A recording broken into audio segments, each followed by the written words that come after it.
Ni siku nyingine tena ambayo tumeweza kukutana hapa Gift Online TV. Tunakwenda kuzungumza masuala mbalimbali ya kijamii, ya kimichezo, lakini pia ya kila aina ya kitu ambacho wewe mtazamaji unapaswa kukifahamu, unapaswa kukusikia kupitia hapa. Sasa siku hii leo tutakwenda kuzungumza madhara ya kuendesha chombo cha moto pasipo usajili.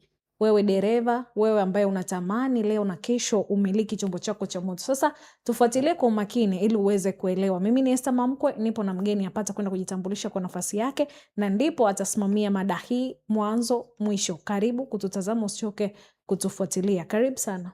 Asante sana. Ndio. Kwa majina naitwa Sergeant Priska Lameki. Ndio. Natoka kitengo cha elimu kwa umma mkoa wa Kilimanjaro. Karibu sana. Asante sana. Tukianza kwa hali ya mji wetu, hali ya mji wetu ni shwari kabisa. Ndio. Ina maana barabara na njia zote zinapitika pasipokuwa na msongamano wa aina yoyote. Okay. Lakini tukijikita moja kwa moja kwenye mada yetu ya leo, inasema ni madhara ya kuendesha chombo cha moto pasipo usajili. Magari ya kuendesha barabarani pasipokuwa na usajili. Kwanza tunajiuliza usajili ni nini? Ndio. Ukishaelewa maana usajili ni nini, tutaendelea mbele zaidi. Okay. Usajili ni ule mchakato wa utambuzi halisi wa vyombo vya moto vinavyotumia barabara ya umma barabarani.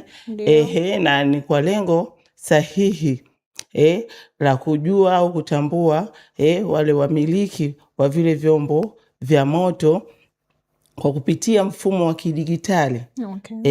Na kwa lengo ambalo linaleta maana sahihi kwa kupitia mfumo kwa mtu kupata taarifa zake sahihi kwa kupitia mfumo wa mamlaka husika. Okay.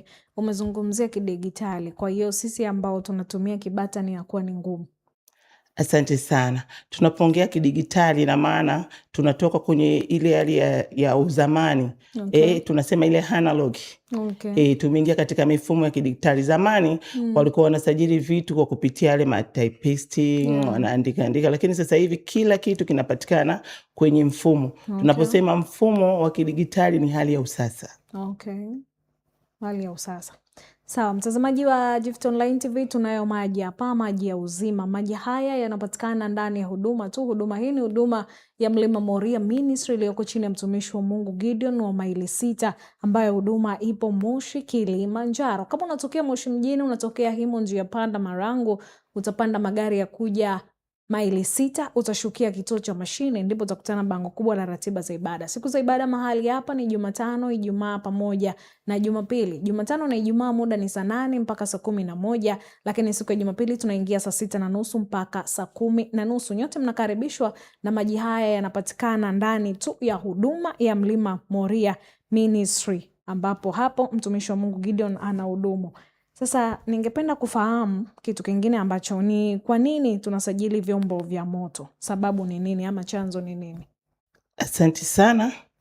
Kwa nini tunasajili vyombo vya moto? Ndio. Tunaposajili vyombo vya moto tunapata ile takwimu sahihi ya vyombo vya moto barabarani. Jambo la pili, kutambua mmiliki wa kile chombo cha moto, iwe gari, iwe bajaji, iwe pikipiki. Tunapata ule usajili wake kamili, na vile vile kwa kupitia usajili ule tunaweza tukabaini mtu kama kafanya uhalifu. Uhalifu au umefanya ajali na ondoka eneo la tukio. Lakini kwa kupitia ule usajili wa namba husika itakayotajwa, tuna uwezo wa kupata kwa urahisi. Tunampata yule mmiliki wa kile chombo husika. Na kama alikuwa akitumia yeye, ina maana atatupa dereva aliyekuwa akitumia. Kwa hiyo kutumia usajili kwa namna moja au nyingine unaturahisishia mambo mengi kwa watu ambao wanakuwa kinyume na taratibu na sheria za barabarani au sheria za nchi. Sawa. Na usajili unafanyika muda gani? Pale unaponunua chombo cha moto, baada au kwa wakati gani unafanya usajili, na pia usajili unachukua muda gani ili mtu aweze kutumia chombo chake cha moto? Asante sana. Kwa kupitia usajili wa vyombo vya moto, pale unaponunua kile chombo cha moto. Okay. Huenda umekinunua nje ya nchi, lakini kilishafika kwenye nchi husika ambao ni Tanzania. Tumesema umekinunua nje ya nchi au umekinunua kwenye zile yadi za gari, na kinakuwa kina namba tunaita kwa lugha ya kigeni chassis number. Okay. Pale unapomaliza kuna taratibu ambazo unatakiwa uzifuate kwenye mamlaka husika ambao ni mamlaka ya mapato TRA. Ndio. Ukishaenda kule kuna taratibu ambazo utaelekezwa zikiwepo majina yako, namba zako za simu, na kuna tozo fulani ambazo utakazotozwa kule kwa upande wa TRA. Okay. Na katika swali lako umeniambia kupitia usajili, usajili unafanywa pale tu endapo umenunua kile chombo cha moto. Okay. Na taratibu zinaenda kwa kupitia mamlaka ya mapato ambao ni TRA, na ndio wenye mamlaka husika ya kupata ule usajili wako wa chombo cha moto ili uweze kukitembeza barabarani. Okay. Na je, nikinunua mfano wewe una gari lako, mimi nikalipenda tukazungumza ukaniuzia, pale napaswa kubadili usajili ama natumia ule usajili wako? Asante sana. Hizi ni changamoto mara nyingi tunakutana nazo barabarani. Alafu kuna baadhi ya wamiliki unakuta walishauza kile chombo cha moto. Okay. Na wanawasiliana na sisi, wanataka msaada. Okay. Yule mtu bado anatumia ule umiliki wa kwanza. Ndiyo. Lakini sasa hii tunatoa rai kwa wananchi Okay. na wanajamii wote wanaonunua magari mikononi. Tunasema umenunua gari mkononi kwa mtu. Okay. Taratibu zinafuatwa. Taratibu zake ni za wewe mmiliki, na mara nyingi nawaambia wewe mmiliki pale pale kwa wakati huo. Okay. Na huyu mnunuzi wa pili kwa wakati huo huo. Okay. Mngekuwa mkiongozana moja kwa moja, mkishafuata zile taratibu za wanasheria na taratibu zingine, muongozani moja kwa moja kwenda TRA kwenda kubadilisha ule umiliki wa kwanza kutoka mmiliki wa kwanza kuja mmiliki wa pili. Maana huyu mmiliki wa pili akifanya makosa yoyote ya kuvunja sheria, utakayewajibishwa ni mmiliki wa kile chombo cha gari, maana bado anwani na majina ya umiliki yanakusoma wewe mmiliki wa kwanza. Okay. Kwa hiyo kwa kufuata taratibu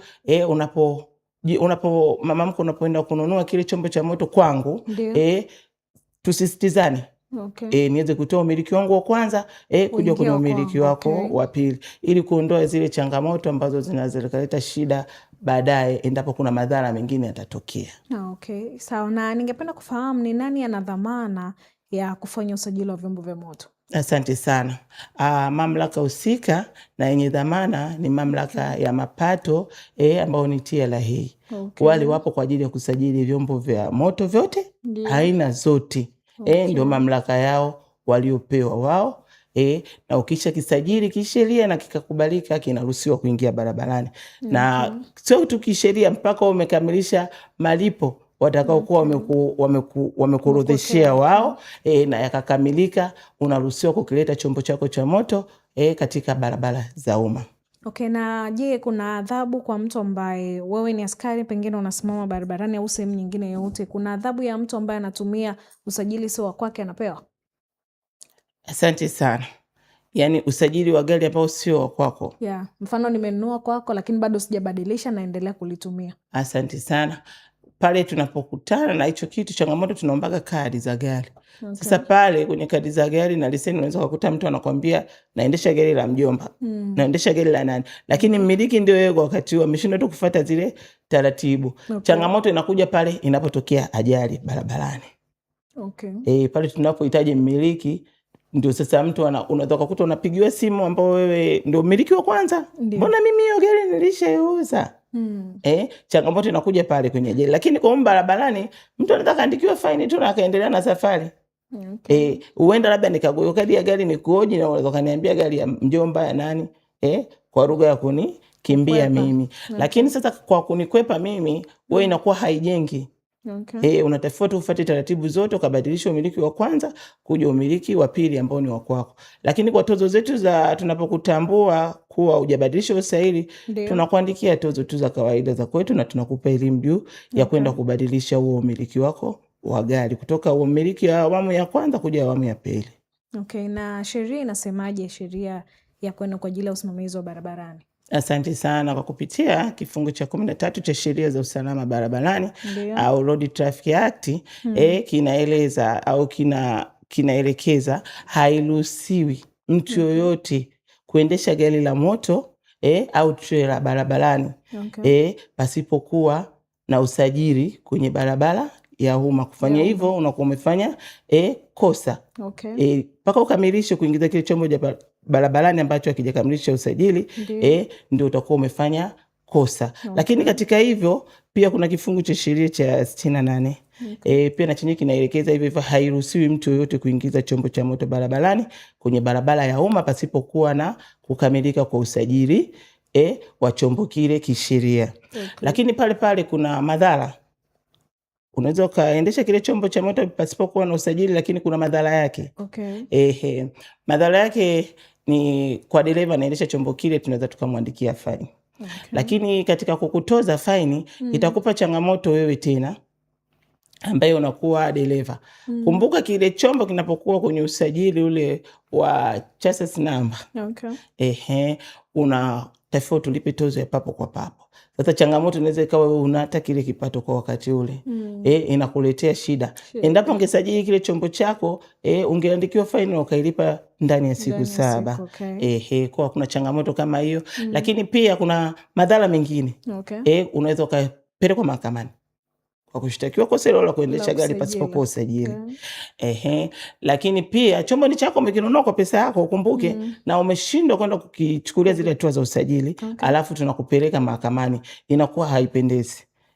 Kwa hiyo hii tunatoa tu rai wananchi watambua madhara na wavisajili vile vyombo vyao. Lakini pia katika hicho kutokusajili hicho chombo cha moto, pia unaweza ukafungwa jela miaka 5 au jela miaka 5 na faini zikahusika pale pale. Lakini sasa tunakuja, kwa nini usikisajili kile chombo mpaka tufikie kule? Na hapo ningependa kufahamu kwa undani zaidi, ni kwa nini unifunge miaka 5 kwa ajili ya hiyo tu usajili, wakati ni kitu ambacho kinawezekana? Kwa nini hiyo miaka 5 isiwe faini tu ya kawaida ighalibu? Ndio maana nimerudi, kuna kushtakiwa mahakamani. Okay. Na katika kushtakiwa mahakamani matokeo yake yanaweza akaja. Okay. Jela miaka 5 vikaenda sambamba na faini. Yaani unaenda jela na faini zako. Okay. Ili kesho kutwa wewe utakuwa balozi kwa wengine. Alafu pia kutokusajili hicho chombo cha moto pia inaweza kikachukuliwa kisheria na kikawa mali ya serikali. Okay. Kikataifishwa ile mali yako. Mama mkwe umejihudumia miaka mingi, umetunza hela zako kwenye kibubu, umenunua kile kigari chetu, alafu tunakichukua kwa sababu hujakisajili, na kinataifishwa, kinakuwa mali ya serikali. Kwa kupitia hivyo wananchi natakiwa wafuate taratibu tu kusajili vyombo, inakuwa salama, hasa watu wa pikipiki, bajaji, na magari mengine. Lakini pia hata ile jamii wewe inashindwa kukuamini. Mbona unatembea na gari, ana shughuli gani? Ana nini nyuma ya pazia? Anafanya nini? Kwa nini usajili kile chombo? Kwa ile jamii pia tu inaanza kukuogopa binafsi. Wanakuwa na wasiwasi. Okay. Hata ukimpa lift ni jirani yako pale anaogopa. Huyo ananipa lift, mbona gari iko hivi? Hata jirani kusoma aliondoka na gari namba fulani inashindikana. Kwa hiyo hata ile uhuru kwenye jamii inakuwa haupo na wewe. Ina maana wanakuwa mbali na wewe. Kwa hiyo kwa kupitia kusajili hivi vyombo, tunasema unaposajili tunapata malengo mengi kwanza. Okay. Kwanza tunajua vyombo ambavyo vipo kihalali kisheria ambavyo vinatembea barabarani. Okay. Pia hata inapotokea makosa ya jinai, ikiwepo na ajali za barabarani, kwa kupitia ule usajili wako sisi tunatambua. Okay. Pia hata kwa watu wa mamlaka ya mapato, kwa upande wa ukusanyaji wa kodi inakuwa rahisi. Okay. Alafu pia katika kusajili ina maana vinatambulika vyombo. Vyombo ambavyo vimesajiliwa kisheria, hata wao wanakuwa na ile takwimu ya kumbukumbu ya vile vyombo. Okay. Alafu kwa kutokusajili pia au kusajili hicho chombo cha moto, kuna athari zake zingine kama vile mtu kuingiza chombo kingine. Kuna zile namba pacha. Unakuta mtu katengeneza namba pacha. Namba pacha unaikuta moja iko Kilimanjaro, nyingine iko mkoa mwingine. Okay. Kwa changamoto inakujaga pale tunapotoza faini. Unakuta yule mwenye namba halisi sasa anakuwa anaona faini na lile eneo hajafika. Inakuwa changamoto. Okay. Kwa hiyo pale ndo tunaposema kwenye kusajili namba pia tunabaini makosa mbalimbali yanayohusu kuvunja sheria za barabarani au sheria za nchi. Okay. Kwa hiyo kwa namna hiyo basi tuseme mfano nimetoa gari langu ndo jipya kabisa, sio kwa mikononi mwa mtu nimenunua. napaswa kukaa nalo muda gani ama kulitumia muda gani ili nifanye zile process za kuzisajili? Asante sana. Asante sana mtangazaji. Lakini tukianza moja kwa moja, ninarudi mara nyingi natoa elimu hata kwa wanaonunua magari barabarani, na unamkuta na chassis number. Gari lilishafika sehemu husika lakini bado anatimia nalo barabarani. Yaani unapotoa gari kituo A kuja kituo B, ina maana mimi nimelinunua gari Dar es Salaam na nimefuata taratibu zote kule za usajili. Huenda labda hiyo siku network ilikuwa ina shida, sijapata namba yangu ya gari. Ndio Pale tunawashauri madereva, zile tairi zilizokuja na gari si imara, ufunge tairi mpya. Ukimaliza fanya service ya ile gari, maana kule ulipotoka hujui ilitumia muda gani. Ukimaliza kata bima kwenye kile chombo cha moto kwa kupitia ile chassis namba. Ili kusaidia wewe endapo utapata madhara barabarani, labda kugonga chombo kingine au wewe mwenyewe kwa usalama wako pia. Pale unaruhusiwa kutoka kituo A, sasa umenunua Dar es Salaam, unaleta Kilimanjaro. Kilimanjaro ni kituo B. Ili usiingize barabarani maana haijakamilika usajili, bado unatumia chassis namba, yani namba isiyokuwa na usajili. Unapaki nyumbani, labda nyumbani ni Shanti, nyumbani ni Soweto, ni Mbuyuni. Paki ile gari kituo B ili ukamilishe zile taratibu zote za usalama barabarani. Ukishakamilisha zile taratibu zote za usalama barabarani, unaruhusiwa kukiingiza kile chombo cha moto barabarani. Na sio tu za usalama barabarani, za kisheria, maana ni kisheria, unaongozwa kisheria. Ukishakamilisha zile taratibu za kisheria, unaingiza chombo chako cha moto barabarani, na imani autogombana na askari aina yoyote, ofisa wa aina yoyote barabarani kwa kukuuliza maswali 1, 2, 3. Uenda labda uwe na deni letu la polisi. Mtazamaji wa Gift Online TV, tumezungumza mengi kuhusiana na madhara ya kutumia chombo cha moto bila usajili. Tumeelekezwa mengi. Kwa hiyo wewe ambaye unatamani ama tayari umenunua gari lako hujafanya usajili, basi chukua hatua hiyo, kwani adhabu ni nyingi. Tumeona pia madhara yako binafsi na wewe na chombo chako. Kwa hiyo zingatia sheria, fuata sheria ili kila kitu kikae sawa kwa ajili yako wewe, lakini pia kwa mtumiaji mwingine wa barabara. Pale unaposababisha ajali ama chochote kinaweza kikatokea, isiwe na usumbufu au mambo yakawa ni mengi. Sasa ningependa utoe rai yako kwa watu wote watumiaji wa magari, awe madereva ama mmiliki wa gari. Asante sana. Wito wangu mimi kwa wamiliki wa vyombo vya moto, ikiwepo gari, bajaji, pikipiki, watu waende wakasajili hivyo vyombo vya moto ili kuepuka yale madhara ambayo nimeyataja, kuandikiwa faini, kushtakiwa mahakamani, kwenda jela, kufungwa kwa ajili ya chombo cha moto, jamii kukutenga kwa kukufia, ule uoga wa kuona hiki chombo cha moto mbona hakijasajiliwa, na ile mali yako kutaifishwa na kuwa mali ya serikali.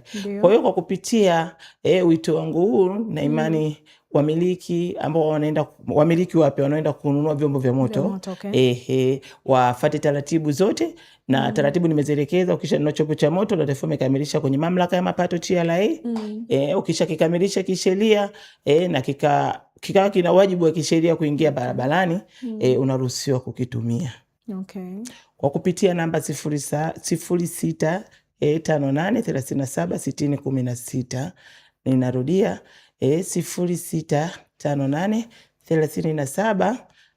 0658376016. Hii ni namba ya afande RTO mkoa wa Kilimanjaro. Na hii namba inapatikana kwa kupigwa kwa WhatsApp, hata message za kawaida. Ukituma na kupiga katika hii simu kwa taarifa zozote na changamoto za usalama barabarani, unapata huduma yako ndani ya masaa 24 na muda huo huo kwa wakati huo huo. Basi mtazamaji wa Gift Online TV, tumefika tamati kwa siku hii ya leo. Endelea kusubscribe, kushare, kulike pamoja na kucomment ili uzidi kupata taarifa mbalimbali kutoka hapa. Nikutakie wakati mwema.